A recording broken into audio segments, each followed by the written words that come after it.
So I did a video and I said, hey, your wife does not want to work for somebody else, man. And some dude got mad. This dude right here, right? Look at this guy. This guy. Boom. Ooh. Just hit Henry all over the head. He said, hey, Henry, you lying. That's not biblical. That's not scriptural. Then he proceeds and he doesn't give any scripture. What about that, huh? Now, I have scripture. How about this one? Like that? This one right here, too. I'm going to give you a little time.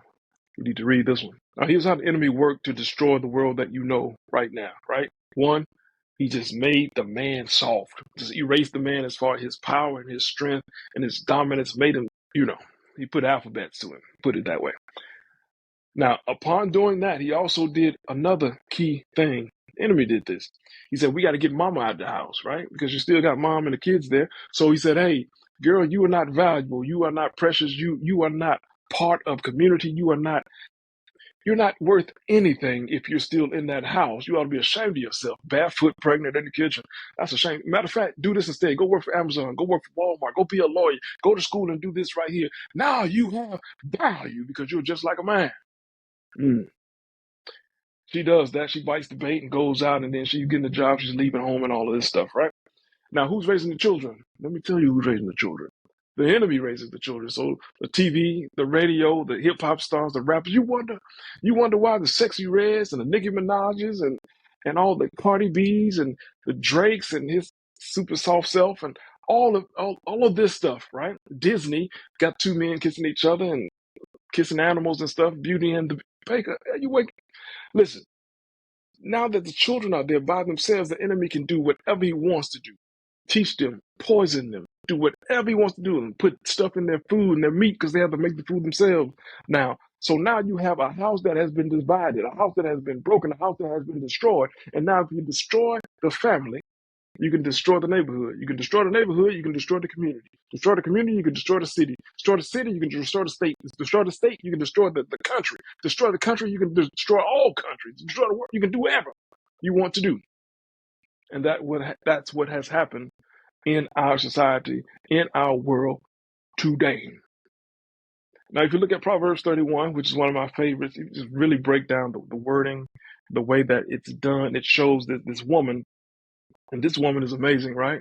This woman has value. This woman has worth far beyond rupees, gold, jewelry, any money. She has worth far beyond that.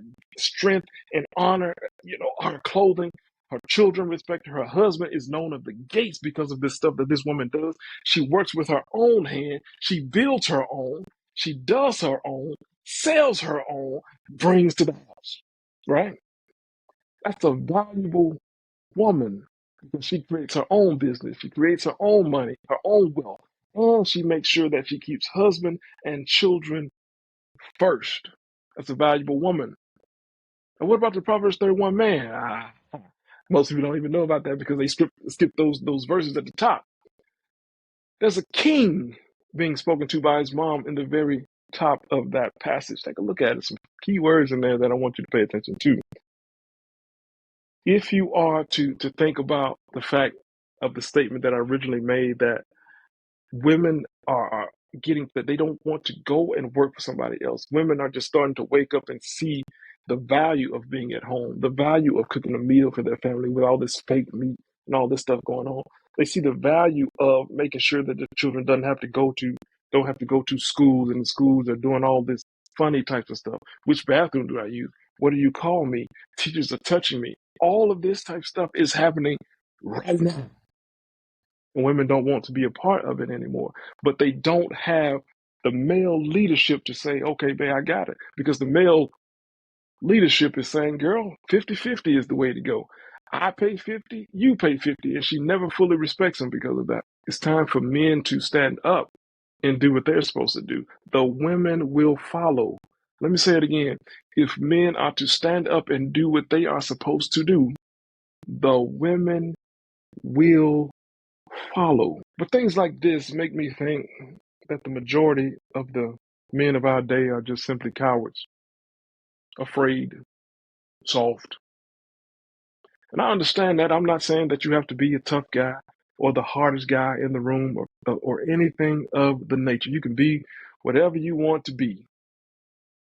You just can't be around me.